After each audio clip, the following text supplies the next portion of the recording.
Corpo de Bombeiros do Estado do Rio de Janeiro para descobrir como o telefone tem ajudado a salvar vidas.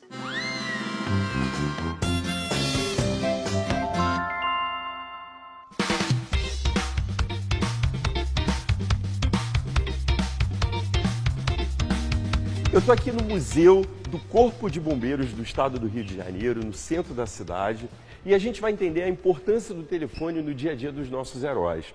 Hoje, se você precisa ligar para o Corpo de Bombeiros, aconteceu uma ocorrência, sei lá, na tua casa ou no estabelecimento comercial, você liga para o 193, o Corpo de Bombeiros vai lá e resolve a ocorrência. Mas antigamente não era assim. E quem vai nos contar toda essa história é o Subtenente Félix. Prazer estar aqui contigo. Prazer é nosso recebê-lo aqui. Como é que era? Desde a nossa criação, os primeiros sinais de incêndio, eles eram dados de uma maneira bem diferente e inusitada. O nosso regulamento dizia que o sinal de incêndio seria dado a partir de tiros de canhão do Morro do Castelo, que ficava aqui no centro da cidade. E era interessante que eram tiros intermitentes, eram tiros e depois você tinha um intervalo e novamente tiros, até que o Corpo de Bombeiros ficasse sabendo e se deslocasse para o local para saber o que estava acontecendo na cidade. Nessa época o Rio de Janeiro era bem menor, mas ainda assim era bem difícil chegar e saber o que estava acontecendo de maneira rápida, né? Mas aí a história foi evoluindo e chegaram essas caixas aqui. São as caixas... São chamadas caixas avisadoras de incêndio. Qual era o princípio dessas caixas? Qual era a ideia? Facilitar a comunicação com o quartel do bombeiro. Então, essas caixas foram instaladas a partir de 1879, foram 12 nos principais locais indicados pelo Corpo de Bombeiros. E como é que era? Porque eu não estou vendo fone nenhum. A pessoa acionava como? Gritava daqui? Bombeiro, está acontecendo um acidente aqui. Como é que funcionava? Era um fio que era acionado através dessa manivela, desse botão. Você acionava e dava um impulso elétrico e acendia uma lâmpada direto na central do bombeiro. E cada caixa avisadora dessa, você pode ver aqui, possuía uma numeração. Essa numeração correspondia a uma rua, a um local específico que o bombeiro sabia. Era telegrafia, então? Era telegrafia, era uma caixa avisadora, funcionava através do telégrafo.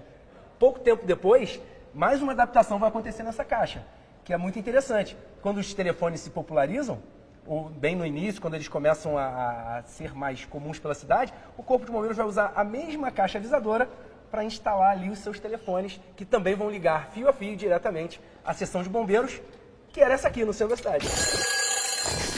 Tem alguns telefones que podem ser uma mão na roda se você precisar de ajuda. Para chamar uma ambulância é só ligar 192.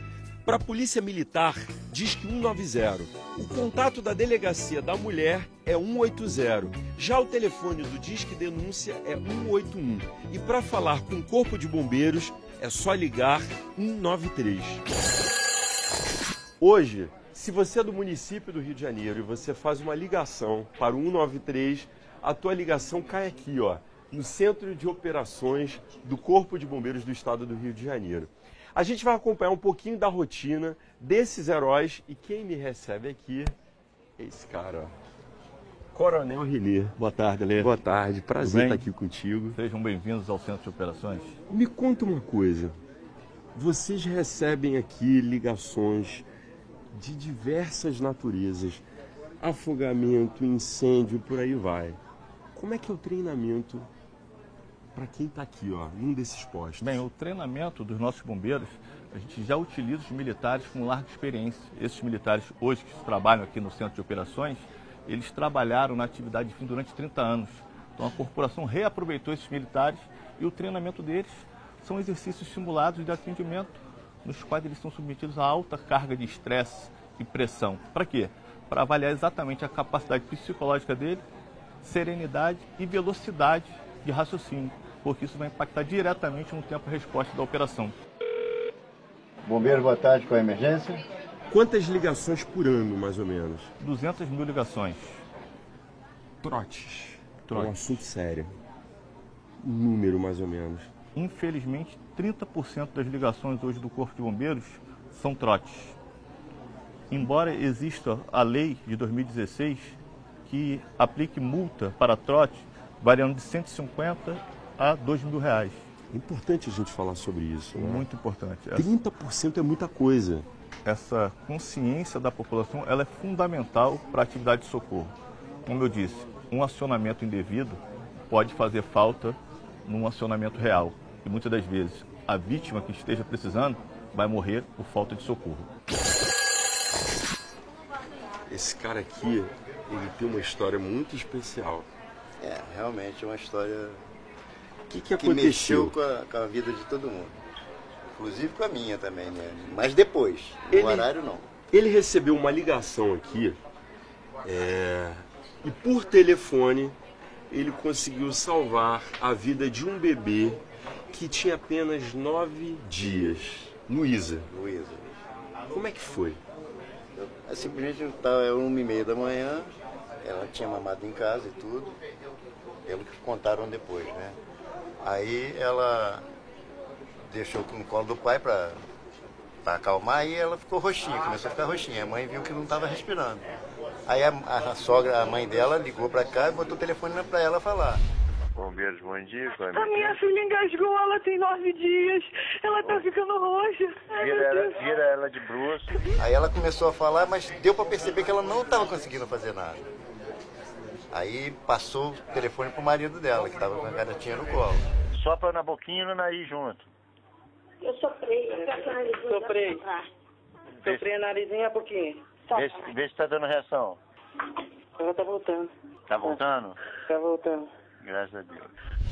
Coronel Renê, chega aqui pra gente ter um dedo de prosa juntos. Você conhece a história dele?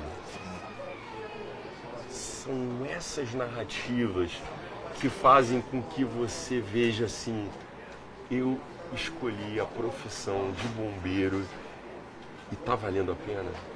Com certeza, não existe satisfação maior do que salvar uma vida. E todo bombeiro tem essa experiência e esse é o pagamento do bombeiro militar. A vida toda que você fez, esse foi o melhor troféu que você pode ganhar na vida. E esse é seu pra sempre. É gostosa. Éessazinha aqui, tá vendo? Aí, eu não sabia que vocês tinham ido buscar ela, não. Ela continua muito linda. Muito linda. Olha o vestido de cereja. Boneca, né? É o que eu te falei, isso é a melhor coisa do mundo, você vê isso aqui depois. Olha só, você vai fazer muita bagunça, não vai? Fala, vai. Qual o sentimento que você tem por esse homem? Há uma gratidão sem fim, um carinho gigantesco. Se não fosse por ele, né? Ela hoje não tava aqui com a gente. Pra você que é pai, como é que é estar aqui diante desse cara aqui que salvou a vida da tua filha? Rapaz, isso aí é um enviado por Deus, isso aí é um anjo que Deus enviou nas nossas vidas aí para ajudar a gente a salvar essa princesa aí, ó. Um salve ao Cereja, ao Renê e a todos esses heróis aqui, ó. Hoje foi dia de telefone e semana que vem, diz aí, como será?